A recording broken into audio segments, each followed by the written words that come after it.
Welcome back again. It is March 15th. We are now down at the farm. We had some glorious warm days this past week to do a little bit of general cleanup and spring maintenance. One project I'm working on right now, as you can see the tractor behind me, it won't start. Initially I thought it was just a battery connection because this tractor's from the 70s. And it's a Kubota L245H, which is, you can see how tall, how much of a clearance it has off the ground. This tractor is specifically for going over vegetable crops to cultivate. So you can see there's a belly bar attachment, and then right now what I have on here, I usually attach some weeding shanks. You can see them. All this wind-blown stuff, but shanks like that, and those go through in between the rows on the crops. And so that's one way of cultivating mechanically. On the back of this tractor then I typically attach our tine weeder. So right now this is our rotary mower with our fertilizer hopper on top. But behind this tractor I'll attach a Williamstine Weeder, and I can show you what that looks like a little later.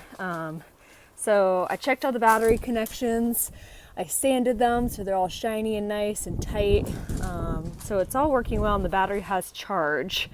So it's either a starter issue, which you can see I've tapped this a few times to try to get it going. It's a relatively new starter, so I'm a little I don't quite know what's going on with you, little tractor. But we got to figure this out because I have to move it out of the wash station and start mowing and get the season rolling.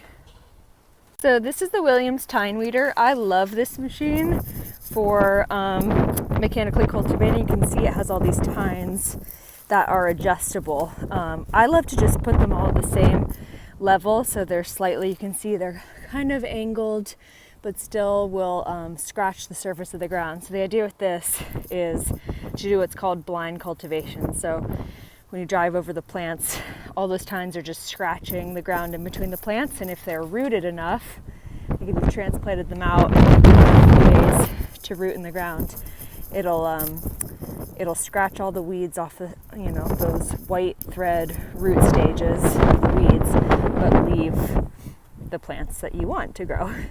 My newest project is to fix this irrigation line. So we have our irrigation coming from our riser out by the road and then pipes into the wash station through a hose and then attaches.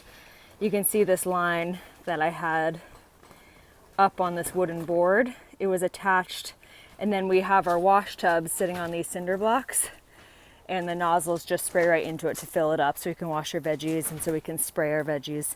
But when it gets really cold, this PVC, it's only 3/4 inch and it's not very strong, so it cracks.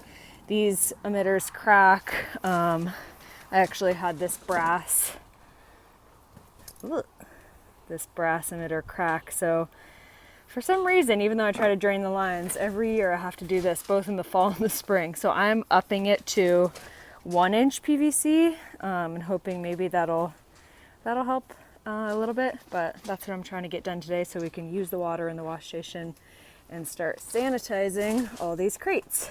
Another spring project was to move all my cover crop seed out of the shed and into trash bins because we got a really bad mouse problem this winter. So we took everything out of the shed, we gave it a good sweep.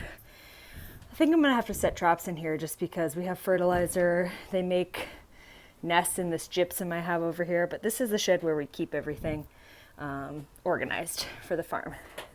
So as you can see, there's a lot of springtime chores that need to be done. I look around this wash station and there's so much that needs to be organized and cleaned and just prepared for the season to start smoothly. So that's really what we're working on now. I think I'm going to get a tillage window tomorrow. It's supposed to be mid-50s today and really windy, so hopefully that'll dry out the soil. And if I can spade the ground tomorrow and plow it, that'll give me a good head start for hopes of planting early mid-April. So thanks for watching. I'm going to get back to it.